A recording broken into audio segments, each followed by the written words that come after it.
Let's begin by offering our respects to ISKCON founder Acharya and our preeminent Shiksha Guru, His Divine Grace, A.C. Bhaktivedanta Swami Srila Prabhupada.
Srila Prabhupada ki Jai.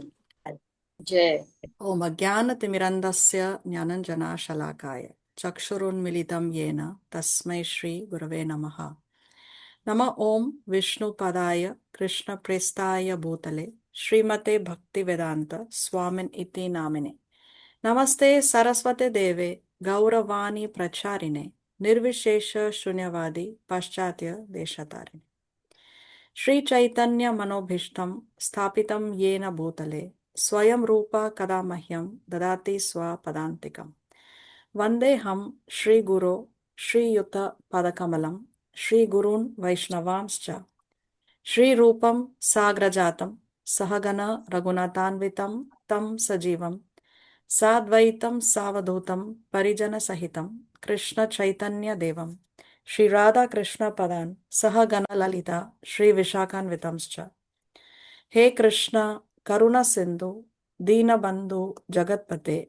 Gopesha Gopika Kanta Radha Kanta Namostute Tapta Kanchana Gaurangi Radhe Vrindavaneshwari Vrishabhanu Sute Devi Pranamami Hari Priya Vanchakalpataruvyaschа Kripa Sindhuvya eva cha Patitanam Pavanebhyo Vaishnavebhyo Namo Namaha Jai Shri Krishna Chaitanya Prabhu Nityananda Shri Advaita Gadadhar Shrivasati Gaura Bhakta Vrinda Hare Krishna Krishna Krishna Hare Hare Hare Rama Rama Rama Hare Hare Om Namo Bhagavate Vasudevaya Om Namo Bhagavate Namo Vasudevaya. Vasudevaya. Om Namo Bhagavate Vasudevaya Om Om Namo Bhagavate Namo Vasudevaya. Vasudevaya. Om Namo Bhagavate Vasudevaya. Om Om Namo Namo Bhagavate Bhagavate Vasudevaya. Vasudevaya.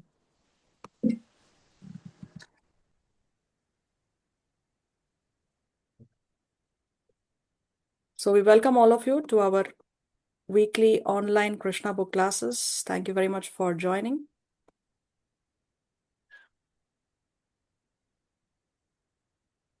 We have with us here today Auntie Neeta, Lavina Dadlani. Good to have you back, Lavina.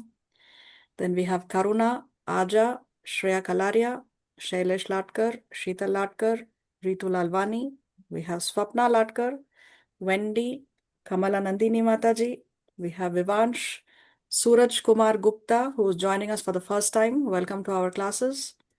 Then we have Minakshi, Manju Nihalani, Dipti Adnani, Shivani, Priyanka Jha, N.C. Venkachari, Divina, Shri Radhe Hari Devidasi, and we have Shantaram Latkar. Okay.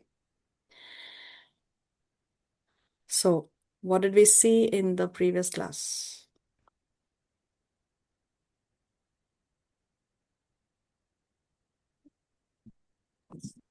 Sri Krishna built Dwarka. Yes, he constructed the very wonderful, beautiful fort of Dwarka. Very nice. So, why did he do that? To protect the people of what is that town? He's going to have a war now. So before that, he wants to. Yes. So, he wants to protect the people of Mathura from the attack of who? Jarasandha. Jai Sangal. Right, right. Jarasandha. So, how many times has Jarasandha already attacked? 18 times. 18 times. 17 so far. 17 times. Yeah, so far 17 times. 18 time he's not yet attacked. No, we've not yet seen that. But so far he has attacked 17 times. And every time he has attacked, what has happened? He was defeated and then again His army was killed, but he was spared. Yeah. So Krishna finished his entire army, but let him go because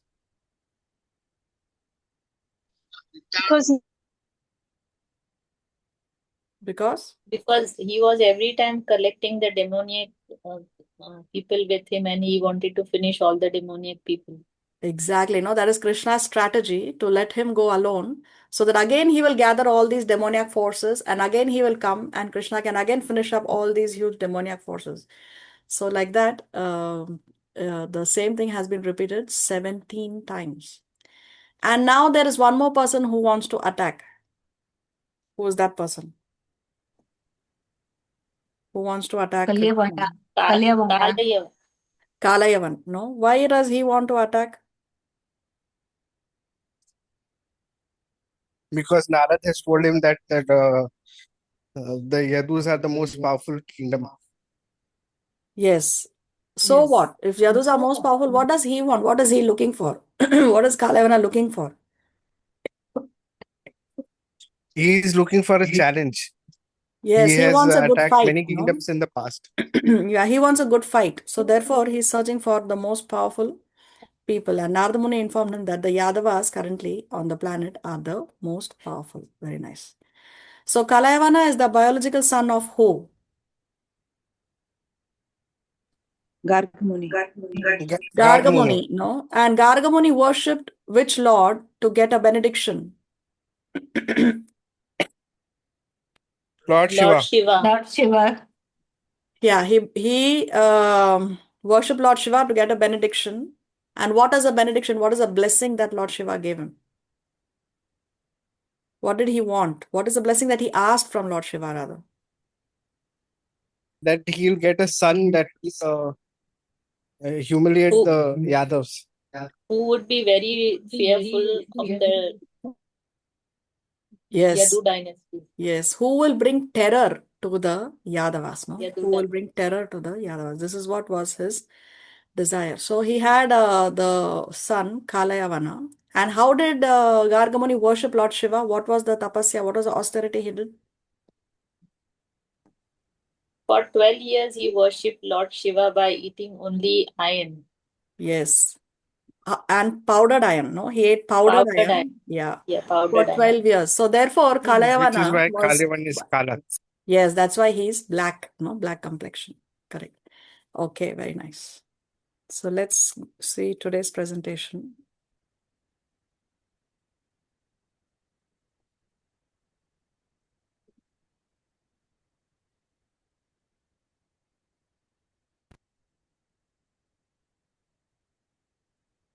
You can see the screen, right?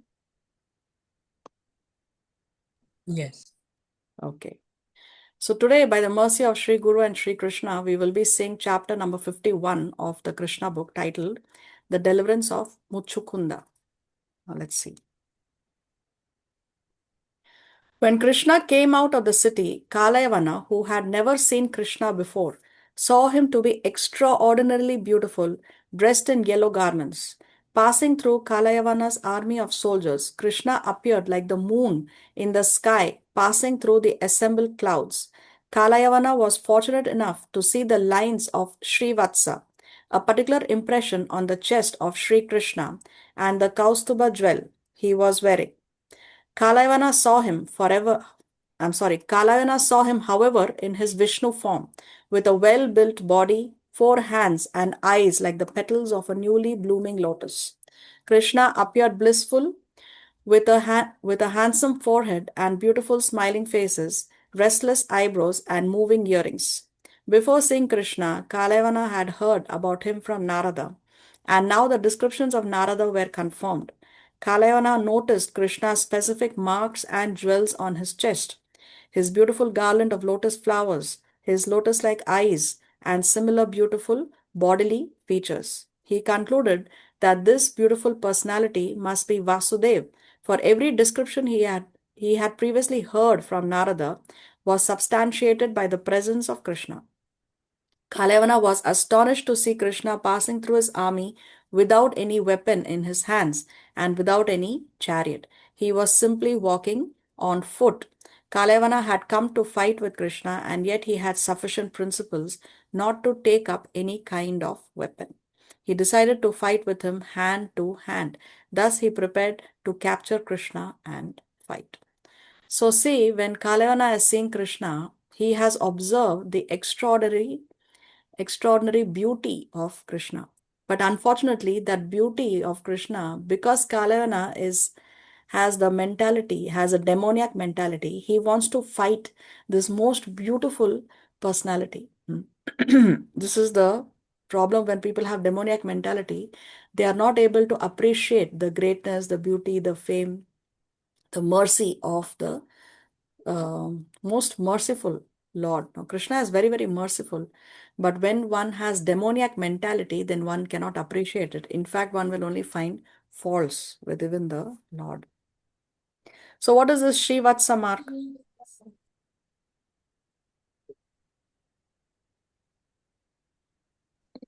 It is Krishna.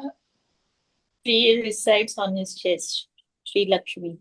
Ah, yes. Srivatsa is the mark of Sri Lakshmi, no? Mark of the goddess of fortune. So it's a special twirl of hair that belongs to only Narayan or Vishnu in the Vaikuntha planets. See, in the Vaikuntha planets, all the residents, all the devotees, the associates of Krishna, they have the same features as Lord Vishnu. They have the same bodily features of this, so they look the same. But the Srivatsa is only on the chest of Vishnu. It's not on the chest of the other associates over there. So this is what distinguishes the bodily features of Lord Vishnu from the other associates and other residents in the Vaikuntha planets. And also this Kaustuba jewel, it is a very magnificent jewel, and during the churning of the ocean, this jewel was generated. So this Kaustuba jewel also that Vishnu places on his chest, and Srivatsa are the distinguishing marks of Lord Vishnu in the Vaikuntha planets. Okay. Krishna, however, went ahead without looking at Kalayavana. Kalayana followed him with a desire to capture him, but in spite of his swift running, he could not capture Krishna. Krishna cannot be captured even by great yogis traveling at the speed of the mind. He can be captured only by those who follow the path of devotional service, and Kalayavana was not practiced in devotional service. He wanted to capture Krishna, and since he could not do so, he followed him from behind. So Krishna is not facing him in combat. Krishna is running and he's making Kalayavana run behind him. So which other great personality we have read in Krishna book previously who ran after Krishna but was successful in capturing him?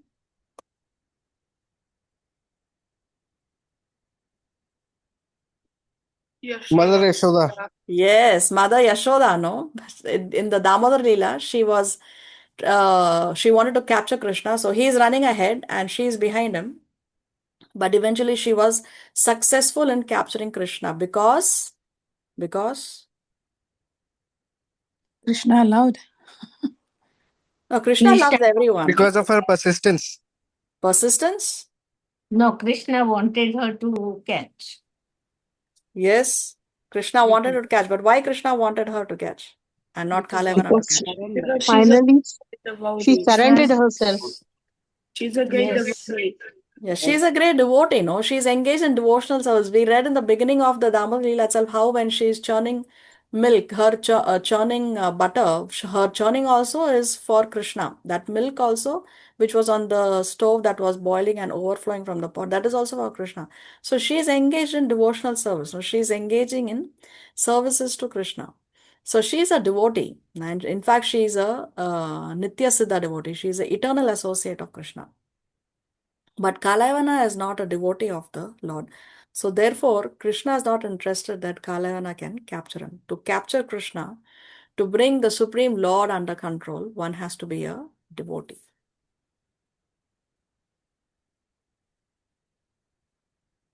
Kalayana began running very fast, thinking, now I am nearer, I will capture him. But he could not. Krishna led him far away and entered the cave of a hill.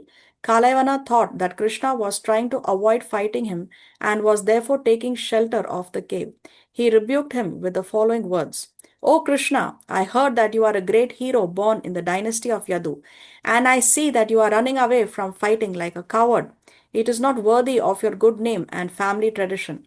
Kalayavana was following, running very fast, but still he could not catch Krishna because he was not freed from the contaminations of sinful life.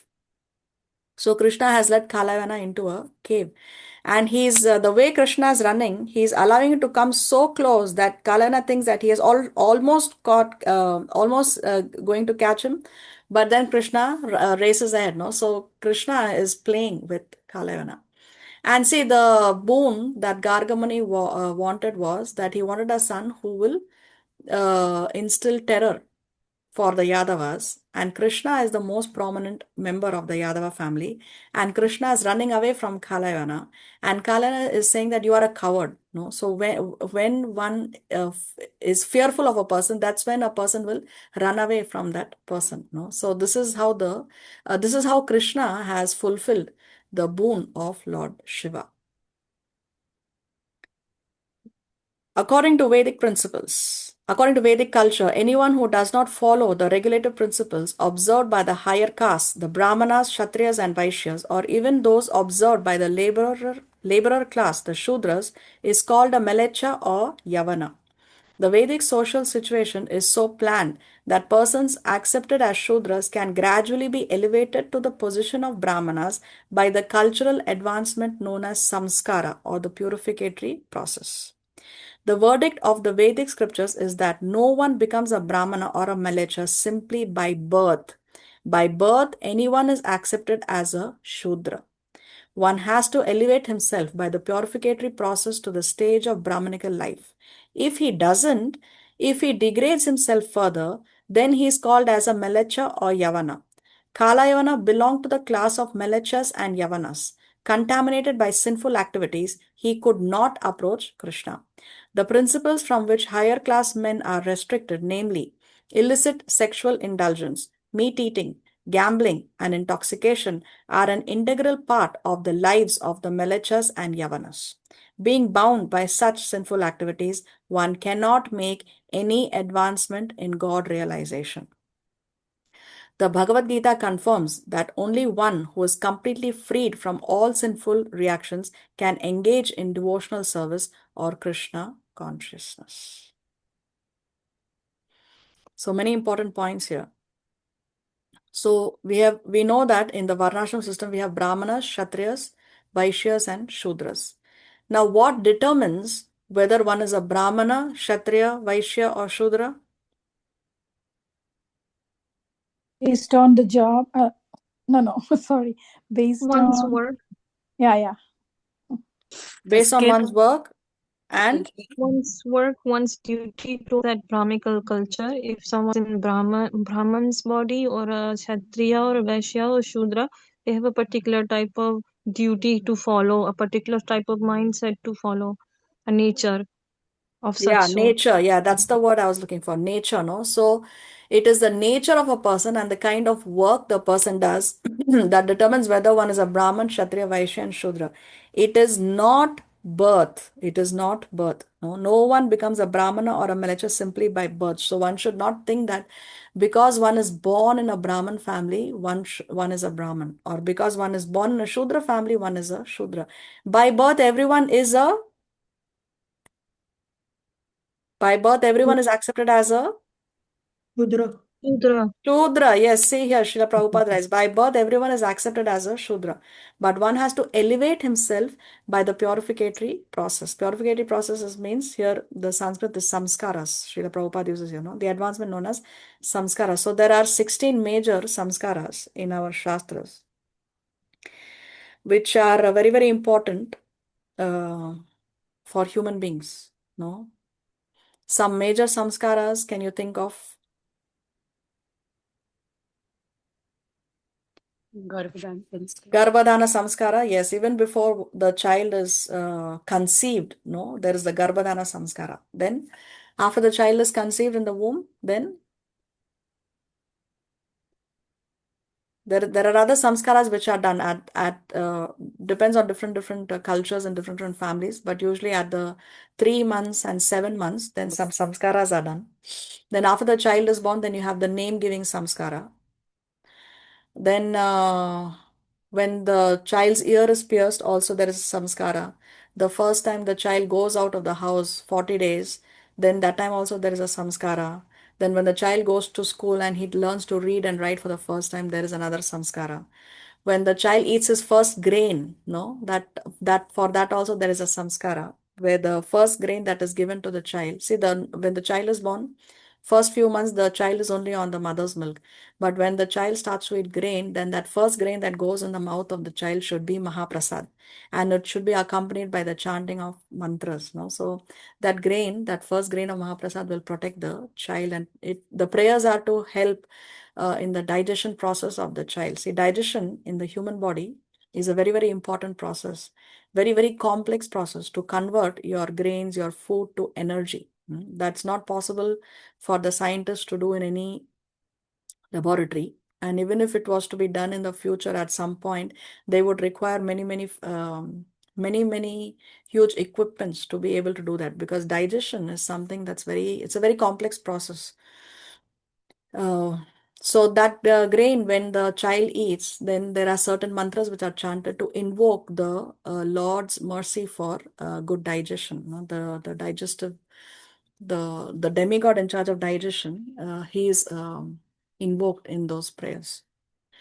So anyway, like this, then there is Vivaha Samskara, marriage ceremony. That is also a samskara. And then Antim Samskara, no, when a person passes away. So like that, there are some 16 major samskaras in our Shastras, which is important for our purificatory process, no? Because when every time we do these samskaras, we call a Brahman home. So a Brahman, a bona fide Brahman will come home and he will do the samskara. But other than doing the samskara, he'll always also give us some spiritual knowledge. He would say, my dear so and so, it's very nice that you're doing the samskaras, and this is the meaning of the samskara. But the real goal of human life is to actually develop love of God, chant the holy name. So every time the Brahman comes, he will give you some spiritual knowledge, and he will also give you his association. So therefore, these samskaras help to purify us. Okay. Now here, see the principles from which higher classmen. Now, when we say higher class does not mean somebody who has a lot of money, because in the Kali Yuga, somebody who has a lot of money is considered high class, no? But no, high class people are those people who are following the regulative principles. So what are the principles that the higher class men are restricted from? Sexual indulgence, illicit sex, meat eating, gambling, and intoxication. So why these 4 principles are so important? See, according to our Shastras, religion or dharma is based on 4 pillars: Satyam, Tapa, Shaucham, and Daya. Truthfulness, austerity, cleanliness, and mercy. So when if one is engaging in these 4 activities of sinful life, then we are breaking these pillars of religion. So religion cannot stand on less than 4 pillars. If you have a table, you need 4 legs. No, if there is one leg is not there, then the table cannot be standing properly. So therefore, these are the 4 pillars of religion, and anybody who is following a devotional life should take care of not breaking any of these regulative principles. Now, which of these regulative principles breaks the pillar of mercy? Meat, eating meat. Meat, yes. Which of these sinful activities breaks the pillar of cleanliness? No illicit sex. Yes, no illicit sex. Very nice. Which of these sinful activities breaks the pillar of austerity, discipline? Intoxication. Intoxication, yes. And then the last one is gambling, which breaks the pillar of truthfulness. So that's why it's very, very important to follow these 4 regulative principles. When we follow these 4 regulative principles only, we actually come to the level of being a human being. Then only we come to the level of being a human being. Yeah, Shailesh, you have your hand raised. Here we are saying that gambling is one of the sins.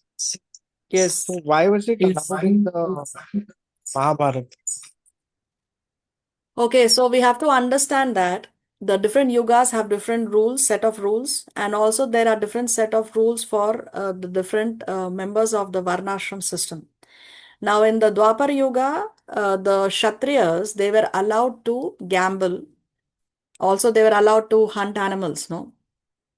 The reason is because the Kshatriyas, they live a very highly stressful life where death can strike at any time.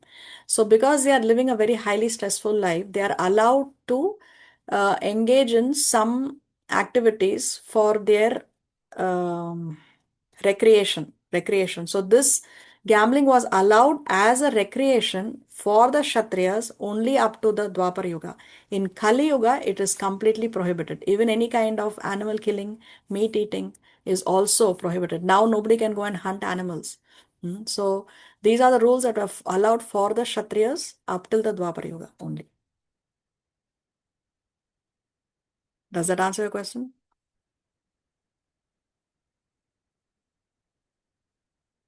I can't hear you.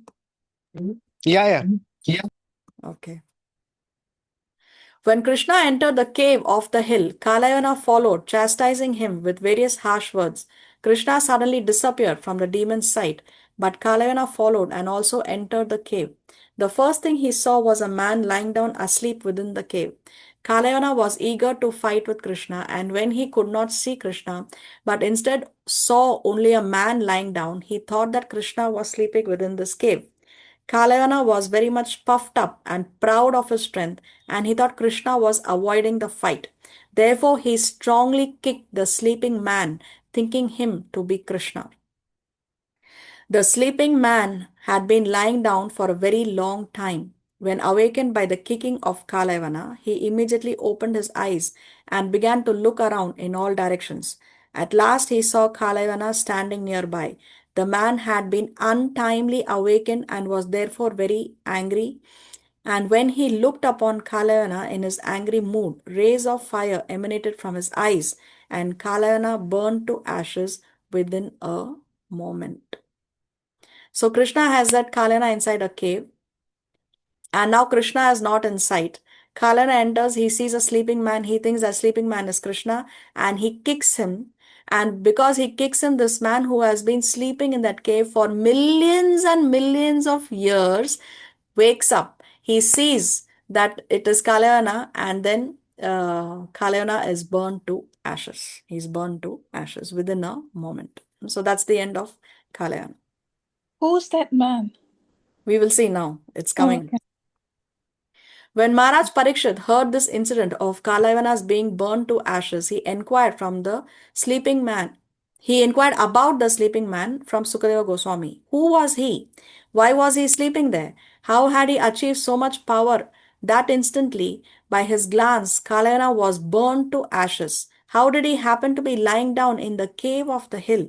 He put many questions before Sukadeva Goswami, and Sukadeva answered as follows. So Maharaj Parikshit has the same question that Aja has. Who is that man? Who was he? Let's see. My dear king, this person was born in the very great family of King Ikshvaku, in which Lord Ramachandra was also born, and he happened to be the son of a great king known as Mandhata. He himself was also a great soul and was known popularly as Mucukunda. King Mucukunda was a strict follower of the Vedic principles of Brahmanical culture, and he was truthful to his promise.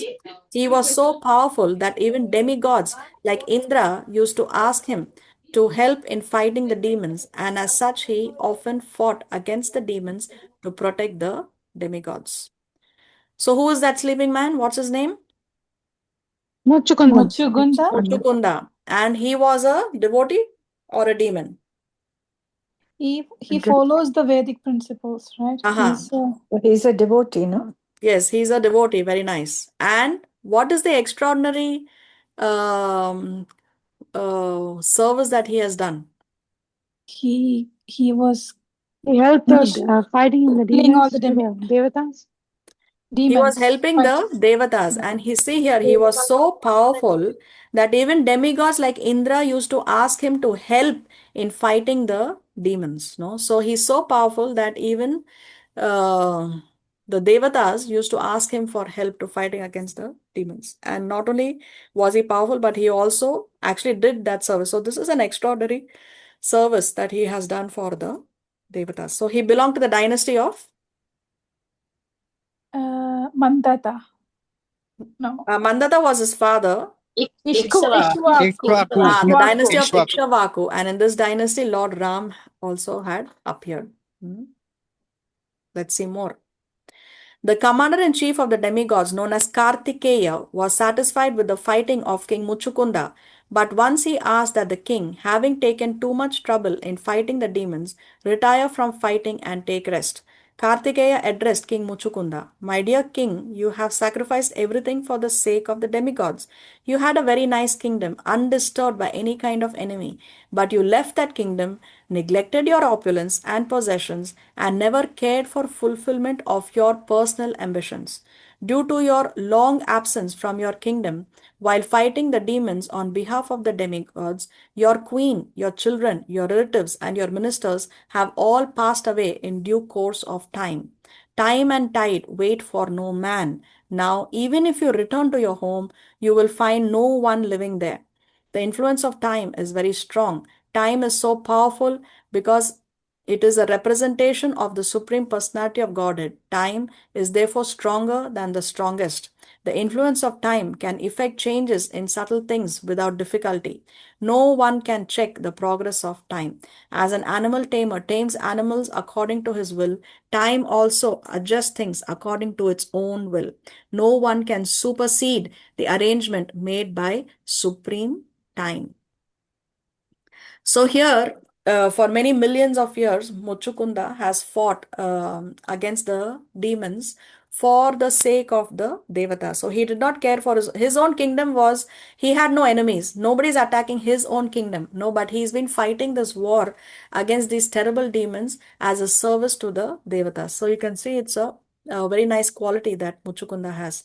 And he doesn't care for his own personal ambitions. He has left his family, he has left his kingdom, and he has gone there. And because of so many millions of years have passed by now, all his family members, they have already departed. No, many generations have passed now, and all his family members have already departed. So Lord Kartikeya now is speaking to King Mucukunda. So Kartikeya is the son of? Is the same Lord Muruga? Yes. Shiva. Okay. The son of Lord Shiva. Shiva, Yes. yeah. Shiva. Okay, so he is the commander-in-chief of the demigods. Kartikeya or Muruga, as Aja said, he is the commander-in-chief of the demigods. Okay, let's see. Thus, addressing Mucukunda, the demigod requested him to ask any benediction he might be pleased with, except the benediction of liberation. Liberation cannot be awarded to any living entity but the Supreme Personality of Godhead, Vishnu. Therefore, another name of Lord Vishnu or Kṛṣṇa is Mukunda, he who can award liberation. King Mucukunda had not slept for many, many years. He was engaged in the duty of fighting, and therefore he was very tired. And when the demigod offered a benediction, Muchukunda simply thought of sleeping. He replied as follows: My dear Kartikeya, best of the demigods, I want to sleep now, and I want from you the following benediction. Grant me the power to burn to ashes by my mere glance anyone who disturbs my sleep and awakens me untimely. Please give me this benediction.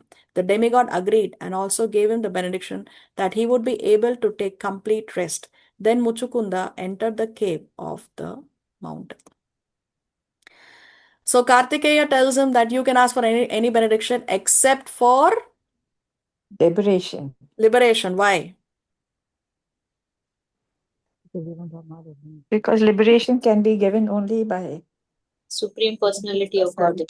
Yes, and therefore his name is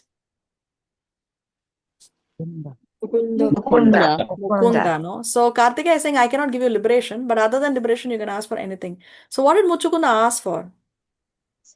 He wants To to rest, to he wants sleep. to just sleep. No, he's been fighting for millions of years and he's not slept for a long, long time. So he's saying, I just want to sleep. And other than wanting to sleep, there's one more benediction that he asked, which is that if If anybody wakes anybody him up, awakens him, Will will die in or be burned ashes. to ashes. yes, anybody who wakes him up would be reduced to ashes. So what do you think about this benediction? It's perfect. It's perfect. Okay, very nice.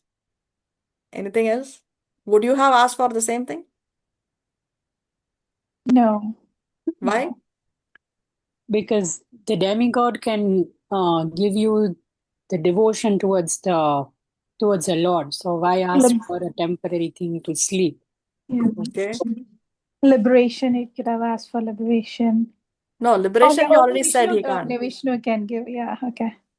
He could have asked for blessings that I would have to, if in the pyramid of sleeping this many millennium or years, I would just like to do devotional service to Krishna, his name, chant his name, and then rest in that way. Okay.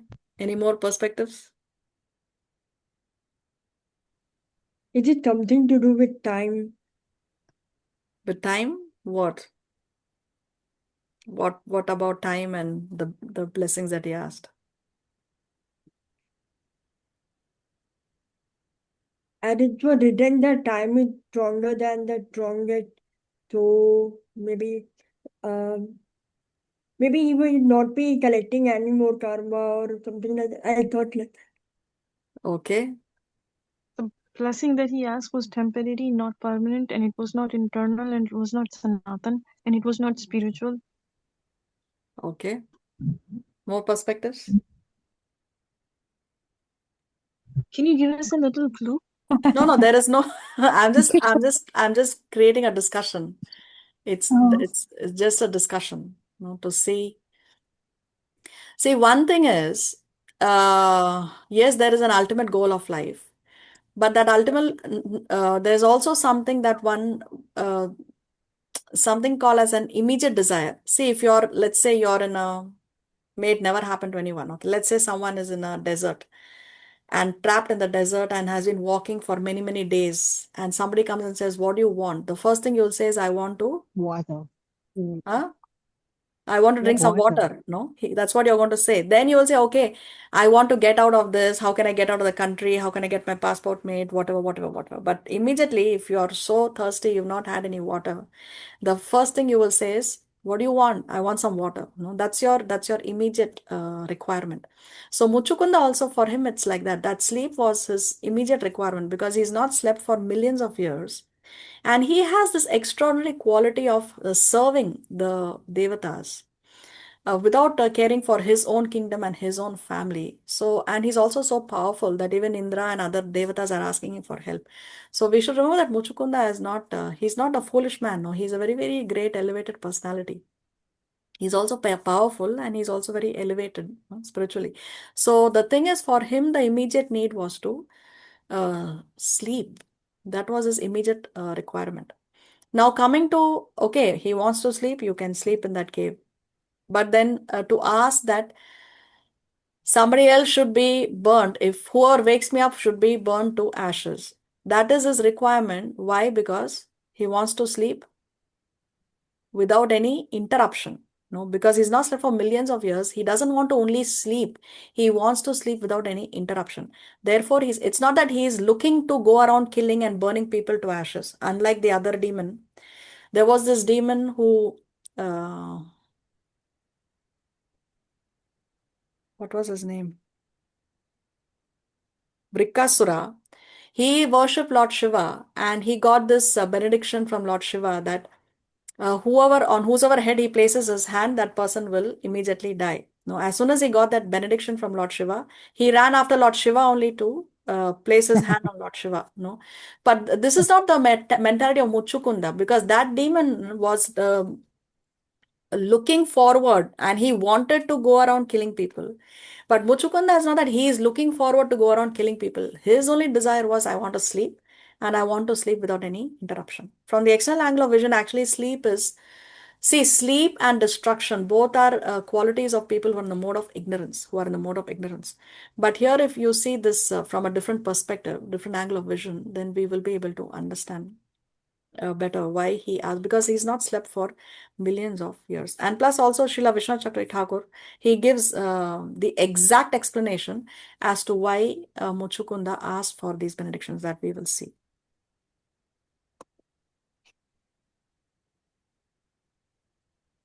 See here. Mucukunda prayed for the boon of sleep because of the prediction of the ancient sage Garga, who said, "You will remain asleep without waking until Kṛṣṇa appears." So Gargamuni has already predicted and told Mucukunda that you will sleep without waking until Kṛṣṇa appears. Mucukunda thought, it is impossible for me, longing for the sight of Kṛṣṇa, to remain awake for the many cycles of the 4 yugas.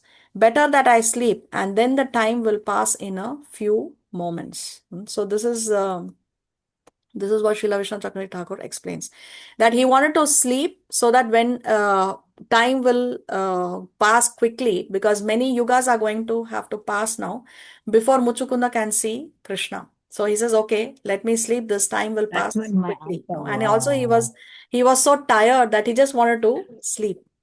Mucukunda made this rather morbid request to scare Indra. So okay, now Srila Vishwanath Chakravarti Thakur is explaining why he asked for the request that anybody who wakes him up will be reduced to ashes. So he explains, Mucukunda made this rather morbid request to scare Lord Indra. Otherwise, Indra would keep waking him up to request his help in fighting various cosmic enemies. No, so to avoid him being woken up again for the sake of fighting with the demons for the devatas, he asked for this request so that Indra will not again disturb him, that, oh, we have to fight again with the demons and they're again attacking us and so on and so forth. So Mucukunda wanted to sleep, and he wanted to sleep uninterruptedly. And he knew that Indra will disturb him. So that to avoid that disturbance, therefore he asked for this benediction. Mataji, did he get liberation finally? Yes, he did. He did. On the Mataji, strength. What's that? did Gargamuni became the reason for his son's death? Did I mean, Gargamuni become the reason for the death of his son Kalayana? Yeah, from one angle of vision, you can say that yes, because he wanted to have a child who was going to, I mean, it was like an impossible boon that he required, no, that the Yadavas will flee in terror. But Kṛṣṇa, he does various tasks. He shoots various birds in one arrow, no? He achieves multiple things in one thing. So what Kṛṣṇa did was he killed the demon, because anyway he was a demon. Kalayana was a demon. Demons have to be killed. Kṛṣṇa has also come to vanquish the demons. So Kṛṣṇa vanquishes him, and also he fulfills the boon of Lord Shiva. And yes, by asking that boon in one way, Gargamuni was responsible for the death of Kalayana. On the strength of the benediction of Kartikeya, Mucukunda burned Kalayana to ashes simply by glancing at him. When the incident was over, Kṛṣṇa came before King Mucukunda. Krishna had actually entered the cave to deliver King Muchukunda because of his austerity. But Krishna did not appear before him first. He arranged that first Kalayana should come before him. That is the way of the activities of the Supreme Personality of Godhead. He does one thing in such a way that many other purposes are served. He wanted to deliver King Muchukunda, who was sleeping in the cave, and at the same time he wanted to kill Kalayana, who had attacked Mathura city. By this action, he served all purposes. So after Kalayana was burnt to ashes, then Lord Krishna, he appears before Muchukunda. Before that, he was not within his vision. When Lord Krishna appeared before Muchukunda, the king saw him dressed in a yellow garment, his chest marked with the symbol of Srivatsa and the Kaustubha jewel hanging around his neck. Krishna appeared before him with 4 hands as Vishnu Murti with a garland called Vaijayanti hanging from his neck down to his knees. He looked lustrous, his face was beautifully smiling, and he wore nice jeweled earrings on his ears. Krishna appeared more beautiful than a human can conceive. Not only did he appear in this feature, but he glanced over Muchukunda with great affection, attracting the king's mind. Although he was the Supreme Personality of Godhead, the oldest of all, he looked like a fresh young boy, and his movements were just like those of a free deer. Still, he appeared extremely powerful. His influence and vast power are so great that every human being should be afraid of him. So now, Krishna has appeared before Muchukunda, but he has appeared in the 4-handed Vishnu form. So he is also seeing the Srivatsa mark. He is also seeing the Kaustubha jewel, just as how Kalayana had seen. When King Muchukunda saw Krishna's magnificent features, he wondered about his identity, and with great humility he asked the Lord, "My dear Lord, may I inquire how it is that you happen to be in the cave of this mountain? Who are you? I can see that your lotus feet are just like soft lotus flowers. How could you walk in the forest full of thorns and pebbles? I am simply surprised to see this. Are you not, therefore, the Supreme Personality of Godhead, the most powerful amongst the powerful? Are you not the original source of all illumination and fire? Can I consider you one of the great demigods like the sun god, the moon god, or Indra, king of heaven? Or are you the predominating deity of some other planet?" So see, Muchukunda, when he sees this beautiful form of the Lord, he has different perspective compared to Kalayana. No? Kalayana, because he has a demoniac mentality, even though he saw the same beautiful features of the Lord, he still wanted to kill him. But here Muchukunda, he is attracted, no? He is very nicely, he's attracted to the beauty of the Lord, and he's inquiring that, are you the Supreme Personality of Godhead? Are you the sun? Are you a demigod? No? Or are you the predominant deity of some other planet? Because he does not have a demoniac mentality. Muchukunda knew very well that every higher planetary system has a predominating deity. He was not ignorant like modern men who think that this planet is full of living entities and all others are vacant. The inquiry from Muchukunda about Krishna's being the predominating deity of a planet unknown to him is quite appropriate. Because he was a pure devotee of the Lord, King Muchukunda could immediately understand that Lord Krishna, who had appeared before him in such an opulent feature, could not be one of the predominating deities of the material planets. He must be the Supreme Personality of Godhead Krishna, who has many Vishnu forms. Muchukunda therefore took him to be Purushottam, Lord Vishnu. He could see also that the dense darkness within the mountain cave had been dissipated by the Lord's presence. Therefore, he could not be other than the Supreme Personality of Godhead. Muchukunda knew very well that wherever the Lord is personally present by his transcendental name, qualities, form, and so on, there cannot be any darkness of ignorance. He is like a lamp placed in the darkness. He immediately illuminates a dark place. King Muchukunda was eager to know the identity of Lord Krishna, and therefore he said, "O best of human beings, if you think I am fit to know your identity, kindly tell me who you are, what is your parentage, what is your occupational duty, and what is your family tradition." King Muchukunda thought it wise, however, to identify himself to to identify himself to the Lord first. Otherwise, he had no right to ask the Lord's identity. Etiquette is such that a person of less importance cannot ask the identity of a person of higher importance without first disclosing his own identity. Lord Mucukunda therefore told Lord Kṛṣṇa, "My dear Lord, let me first inform you of my identity. I belong to the most celebrated dynasty of King Ikshvaku, but personally I am not as great as my forefather. My name is Mucukunda. My father's name was Mandata, and my grandfather was the great king Yuvanashva. I was very much fatigued due to not resting for many thousands of years, and because of all this, my bodily limbs were slack and almost incapable of acting. To revive my energy, I was taking rest in this solitary cave, but I have been awakened by some unknown man who has forced me to wake up, although I was not willing to do so. For such an offensive act, I have burned this person to ashes simply by glancing over him. Fortunately, now I can see you in this grand and beautiful feature.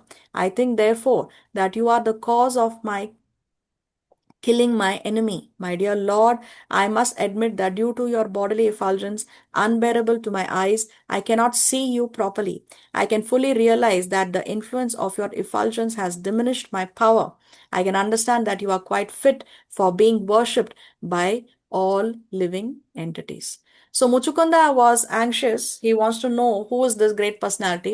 And then he realized that, okay, etiquette is that I should not ask the identity of a great personality before I introduce myself first. No. So first he inquires and then he thinks that, no, I should introduce myself first to this great personality. And therefore then Mucukunda tells Lord Kṛṣṇa about who he is and what has happened and how he's sleeping and so on and so forth.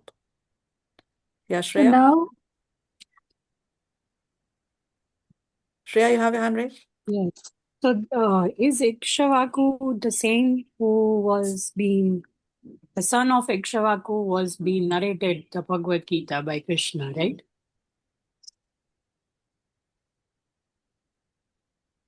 Originally. No. Yeah, originally. Ah, yes, yes, yes. Same. Yes, same from the dynasty of Lord Ramachandra. Yes. Yeah, Aja, what were you saying? so now it is easy for Indra to use him again, right? Because he's already awakened now. But no, we will see. Now Krishna has another plan for Mucukunda.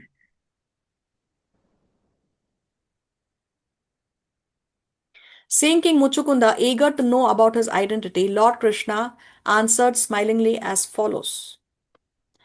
My dear king, it is practically impossible to tell about my birth, appearance, disappearance, and activities. Perhaps you know that my incarnation, Anantadev, has unlimited mouths for an unlimited time. He has been trying to narrate fully about my name, fame, qualities, activities, appearance, disappearance, and incarnations, but still he has not been able to finish. Therefore, it is not possible to know exactly how many names and forms I possess. It may be possible for a material scientist to estimate the number of atomic particles which make up this earthly planet, but the scientist cannot enumerate my unlimited names, forms, and activities. Many great sages and saintly persons have tried to list my different forms and activities, yet they have failed to make a complete list. But since you are so eager to know about me, I may inform you that I have now appeared on this planet just to annihilate the demoniac principles of the people in general and re-establish the religious principles enjoined in the Vedas. I have been invited for this purpose by Brahma, the superintending deity of this universe, and thus I have now appeared in the dynasty of the Yadus as one of their family members. I have specifically taken my birth as the son of Vasudev in the Yadu dynasty, and people therefore know me as Vasudev, the son of Vasudev. You may also know that I have killed Kamsa, who in a previous life was known as Kalanemi, as well as Pralambasura and many other demons. They have acted as my enemies, and I have killed them. The demon who was present before you also acted as my enemy, and you have very kindly burned him to ashes by glancing over him. My dear King Mucukunda, you are my great devotee, and thus to show you my causeless mercy, I have appeared in this cave. I am very affectionately inclined toward my devotees, and in your previous life, before your present condition, you acted as my great devotee and prayed for my causeless mercy. I have therefore come to see you to fulfill your desire. Now you can see me in your heart's content. I'm sorry, now you can see me to your heart's content. My dear king, now you may ask from me any benediction you wish, and I am prepared to fulfill your desire.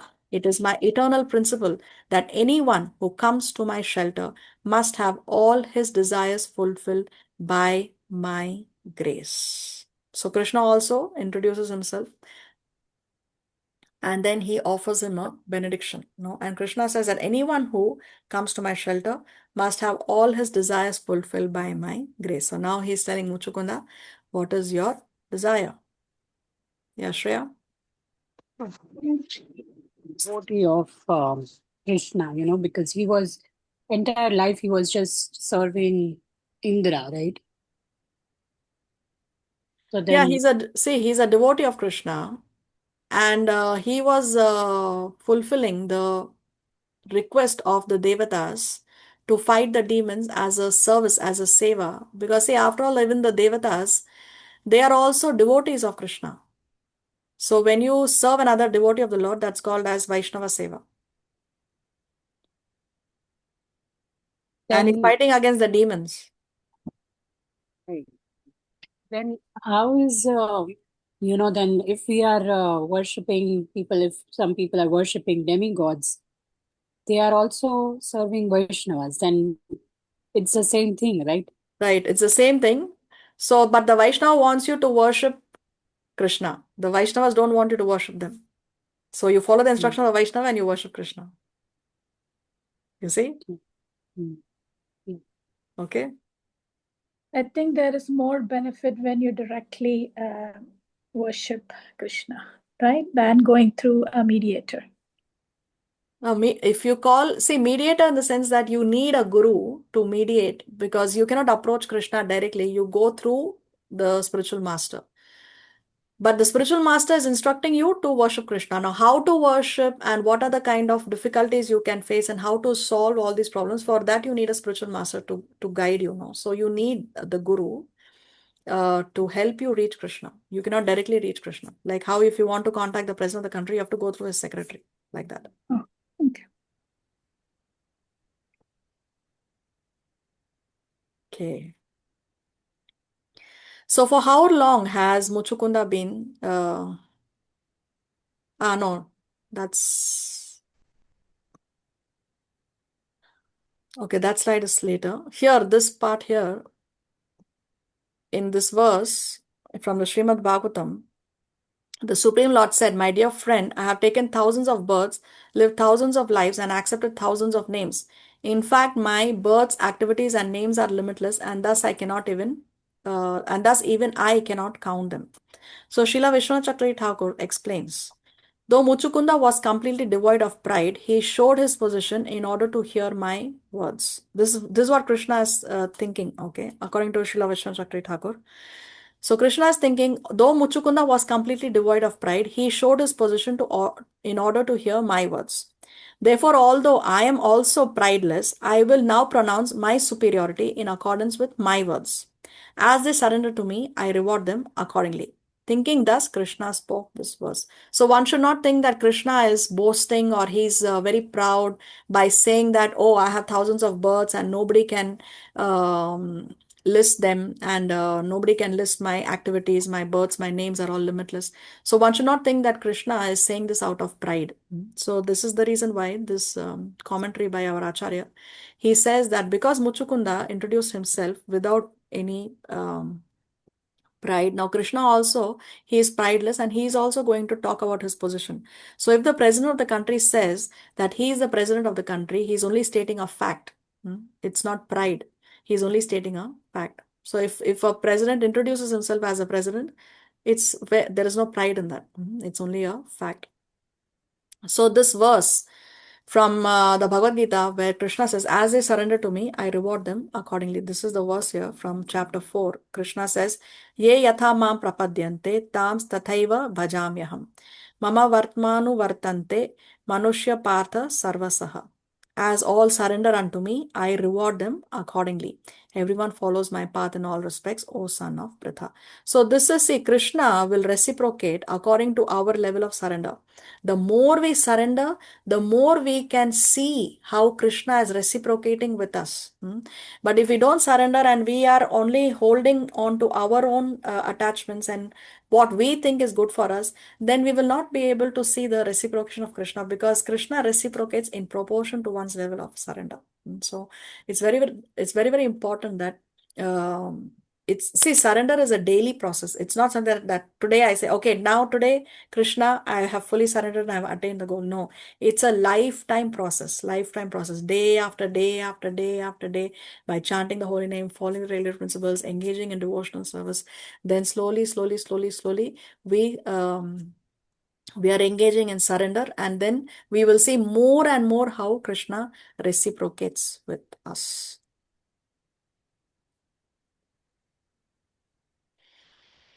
When Lord Krishna ordered King Mucukunda to ask a benediction from him, the king was joyful, and he immediately remembered the prediction of Garga Muni, who had foretold long before that in the 28th millennium of Vaivashvata Manu, Lord Krishna would appear on this planet. As soon as he remembered this prediction, he understood that the Supreme Person Narayan was present before him as Lord Krishna. He immediately fell down at his lotus feet and began to pray as follows. So now Mucukunda has remembered the prediction that Garga Muni had made. And what is the prediction? Was that in the 28th millennium of Vaivashvata Manu, Krishna would appear on this planet. So let's try to understand this. We know that there are 4 yugas: Satya Yuga, Treta Yuga, Dwapara Yuga, and Kali Yuga. All these 4 yugas put together make one Divya Yuga. So you can see here 432,000 years make up Kali Yuga. Double of the duration of Kali Yuga is the duration of Dwapara Yuga. 3 times the duration of Kali Yuga is the duration of Treta Yuga. And 4 times the duration of Kali Yuga is the duration of Satya Yuga.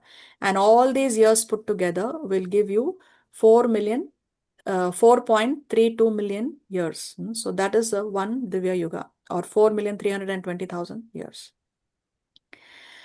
Now, Lord Brahma lives for 1,000. Lord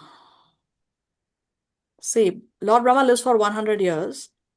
So how do you come to those 100 years? Is 1,000 Divya Yugas make 12 hours in the life of Brahma, and 1,000 Divya Yugas make one night in the life of Brahma. 12 hours and 12 hours, day and night. So that is one day of Lord Brahma multiplied by 30, because 30 days a month according to the Vedic calendar, and multiplied by 12, because 12 months in a year, and multiplied by 100, because Brahma lives for 100 such years. So that will give you the duration of the life of Lord Brahma, which is 311 trillion and 40 billion years. You can actually take your calculator, not the regular calculators, but the scientific calculator. If you take, you can actually come to this number if you do the maths. Now, in one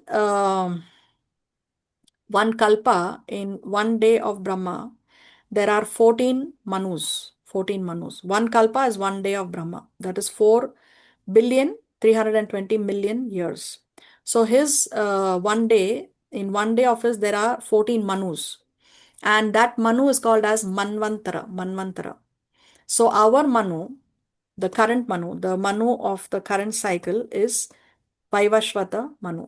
Our Manu is Vaivashvata Manu. And that Manvantara, he lives, the duration of each Manvantara is 71 Divya Yugas. 71 Divya Yugas. So 71 multiplied by 4,320,000,000. So Garga Muni had made this prediction before, that Krishna will appear in the 28th millennium of the Vaivashvata Manu. So this Manu, Vaivashvata Manu, has 71 millenniums or 71 Divya Yugas. So he said in the 28th millennium of our Manu, Krishna will appear. So I just put this chart here so you can understand what this means. Now, okay. So for how long he has been sleeping, I put somewhere. I don't know where I put it. Okay, we'll see it in the next class. Actually, Vishwanath Chakravarti Thakur, he writes in his commentary that it was in the beginning of this particular Manvantara that Mucukunda was fighting and he went to sleep. So he was sleeping from the beginning of this particular Manvantara up till the 20th millennium, he has been sleeping. So for so many millions of years, he has been sleeping.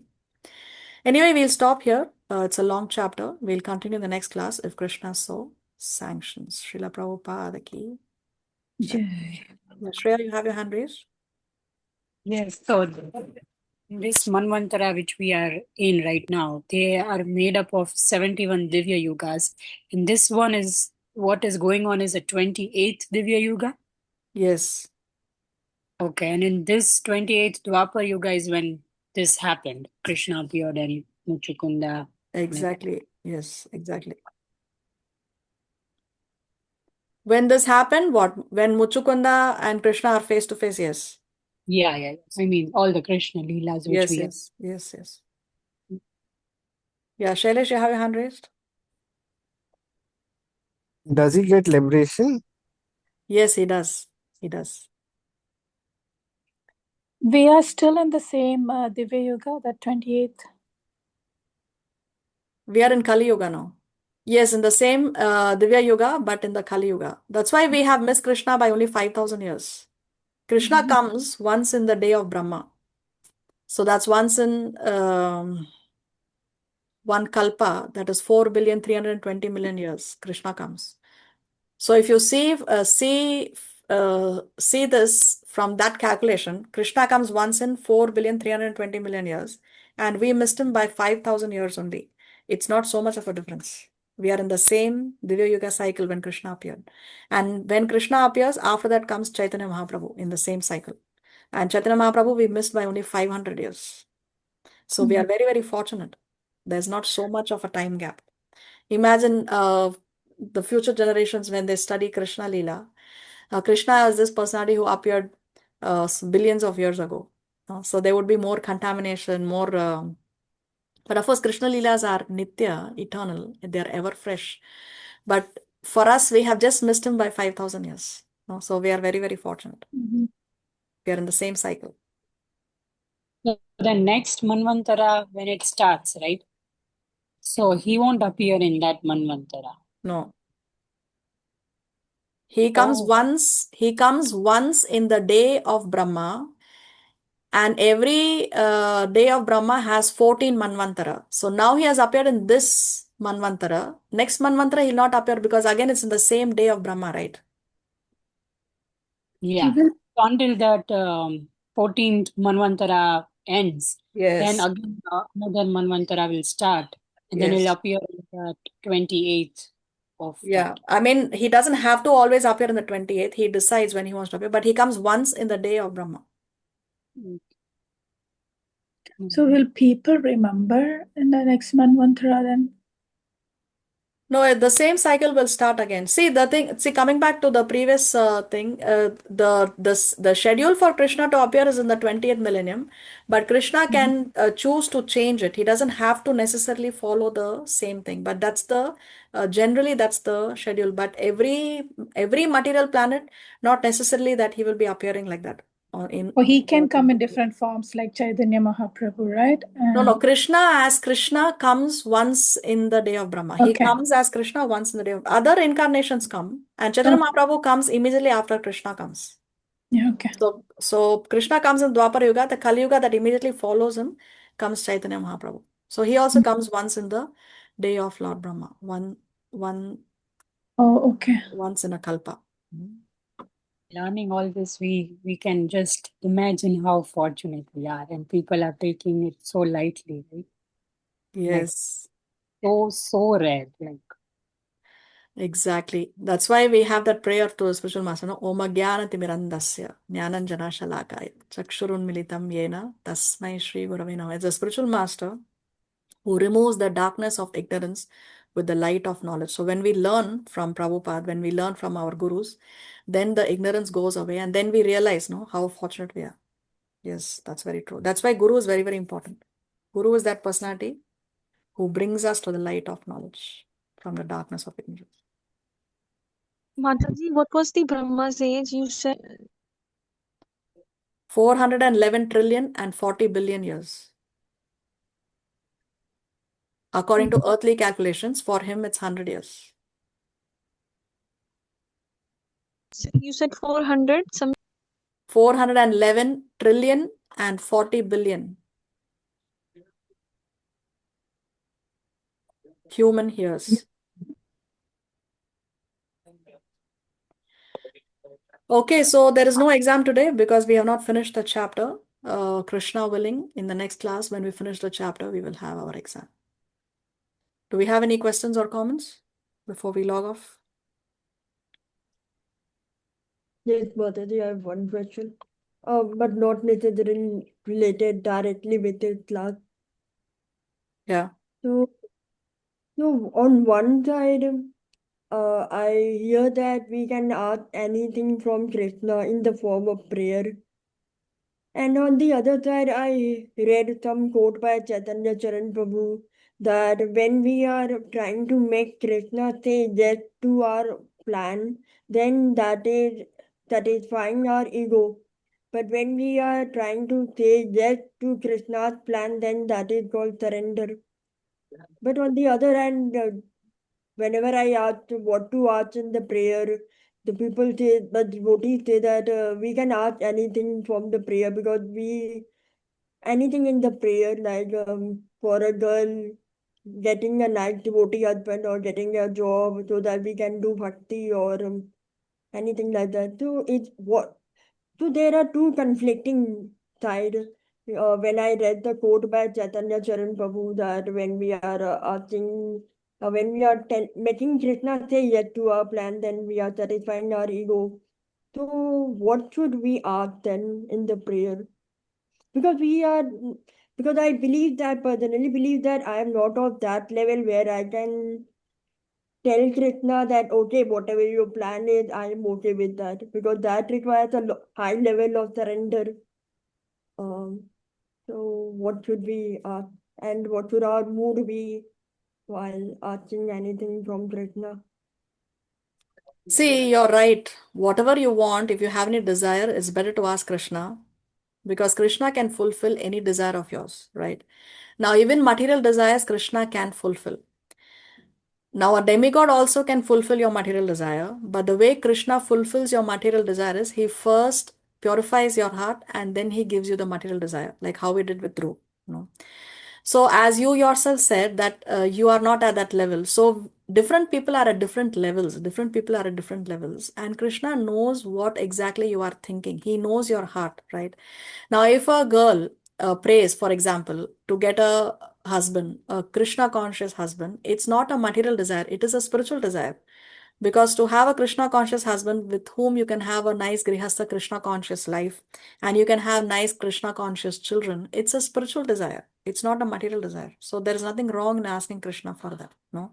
But now coming to the quote of Chaitanya Charan Prabhu, he says that you make Krishna follow your plan. The point is, Krishna works in such a way that he makes his devotee automatically align with his plan.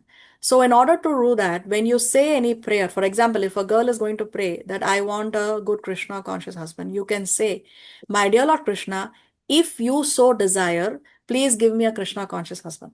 No. So then you're praying to Krishna that if you desire like that, then please, this is my desire, but if you please, if you want it, then you can give me that this thing. So then you're aligning your desire with Krishna's desire because you're telling Krishna, my dear Lord Krishna, if you so desire, then you can say your prayer like that. This is how Srila Prabhupada taught us to pray. My dear Lord Krishna, if you so desire, then you say your prayer.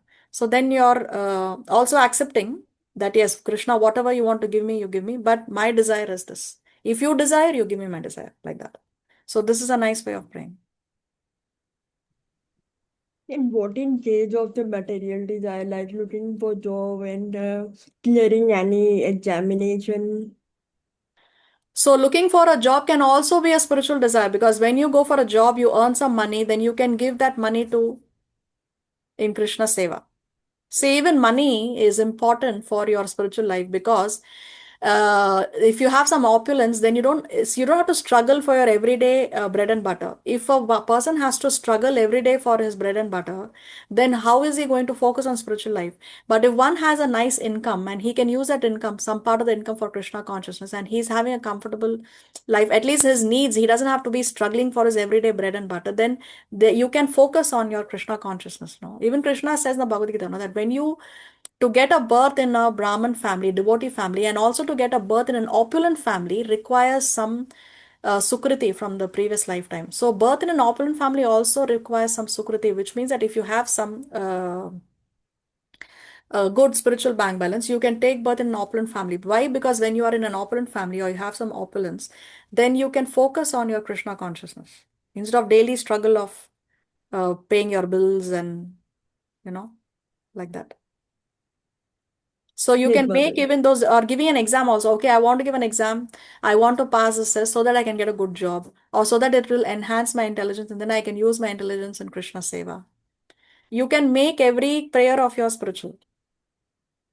Because see, it's not what you ask, it's what's your mentality, what is your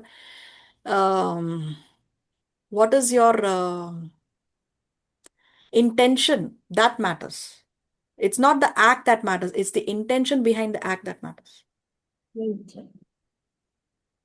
Thank you so much, Mataji. Hare Krishna, Dandavat Pranam. Hare Krishna, Dandavat Pranam. Anything else?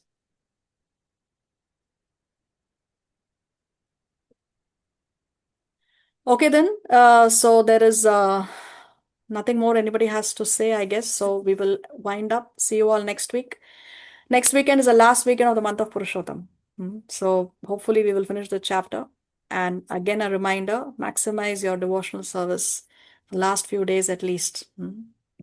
Take care. Have a nice week in Krishna consciousness. See you all next week, if Krishna so sanctions. Hare Krishna, Hare Bol. Hare Krishna, Hare Hare Krishna.